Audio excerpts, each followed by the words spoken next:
Bonjour, aujourd'hui on s'attaque à un gros morceau, la biostatistique et l'épidémiologie. L'objectif, décortiquer ensemble les concepts clés, ceux qui tombent tout le temps dans les examens et les concours. On va se concentrer sur les questions fondamentales, les définitions à connaître par cœur, l'interprétation des résultats et bien sûr, les calculs incontournables. C'est parti, on plonge dedans. Alors, voilà notre plan de match. On va commencer par les bases, la description des données. Ensuite, on verra comment on peut généraliser à partir d'un petit groupe, puis on s'attaquera aux fameux tests statistiques, pour finir avec le concret, les grandes enquêtes en épidémio. Bon, première étape, revenons à la source de tout, les données. Il faut bien comprendre à quoi on a affaire avant de faire quoi que ce soit. Ça, c'est la question typique pour commencer un examen. Faire la différence entre les types de variables. D'un côté, on a des chiffres qu'on peut mesurer, comme le poids, c'est du quantitatif continu. De l'autre, des catégories qu'on peut classer, comme la sévérité d'une maladie, c'est du qualitatif ordinal. C'est vraiment la base. Alors, quand on demande un indicateur de position, on pense souvent à la moyenne. Mais attention, la médiane est parfois bien plus maligne. Pourquoi ? Parce qu'elle n'est pas du tout influencée par des valeurs complètement folles. Elle représente vraiment le milieu du peloton.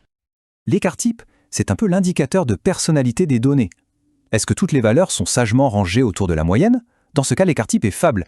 Ou est-ce que ça part dans tous les sens ? Là, il sera élevé. Ça raconte vraiment à quel point les données sont homogènes.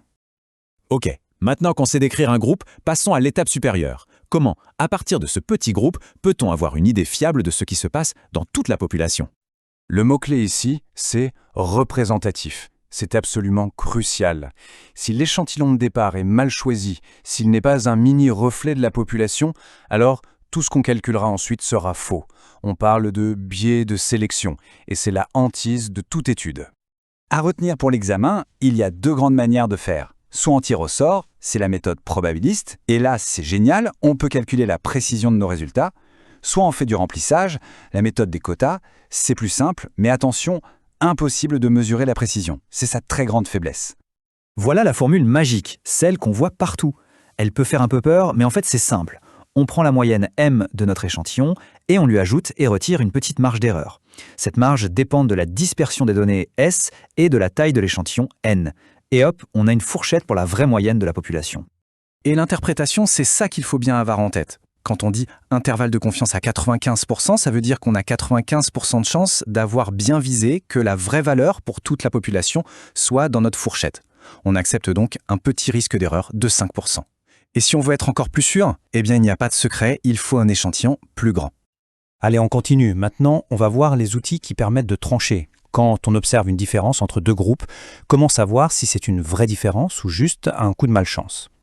Tout test statistique, c'est comme un procès. Il y a deux versions qui s'affrontent. D'un côté, l'hypothèse nulle H0 qui dit « circuler, il n'y a rien à voir, pas de différence ». De l'autre, l'hypothèse alternative H1 qui dit « ah si, il y a bien un effet, une différence ». Le but du test, c'est de voir si on a assez de preuves pour rejeter la première version. Et la puissance, dans tout ça, c'est un peu le super pouvoir du test. C'est sa capacité à détecter une vraie différence quand il y en a une.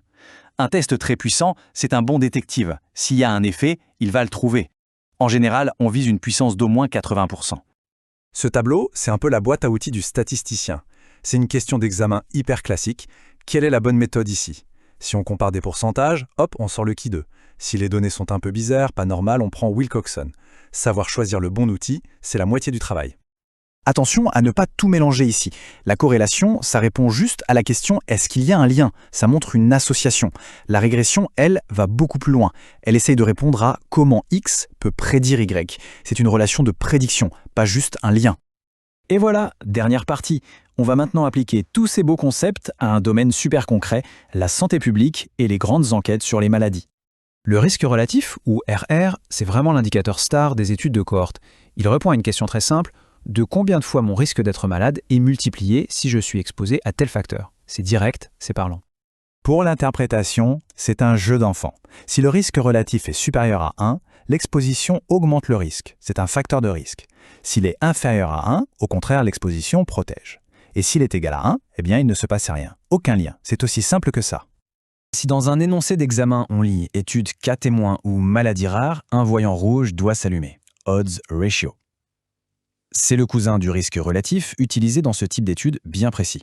Il donne une bonne estimation du RR, surtout quand la maladie ne touche pas beaucoup de monde. On a parlé du biais de sélection tout à l'heure, mais il y a d'autres ennemis. Le biais d'information, c'est quand on mesure mal les choses, par exemple si les malades se souviennent mieux de leurs expositions que les non-malades. Et le pire de tous, peut-être, le biais de confusion. Un troisième larron vient semer la zizanie et fausser la relation qu'on étudie. Voilà un concept hyper important en pratique. La valeur prédictive positive, c'est la réponse à la question « mon test est positif, quelle est la probabilité que je sois vraiment malade ?»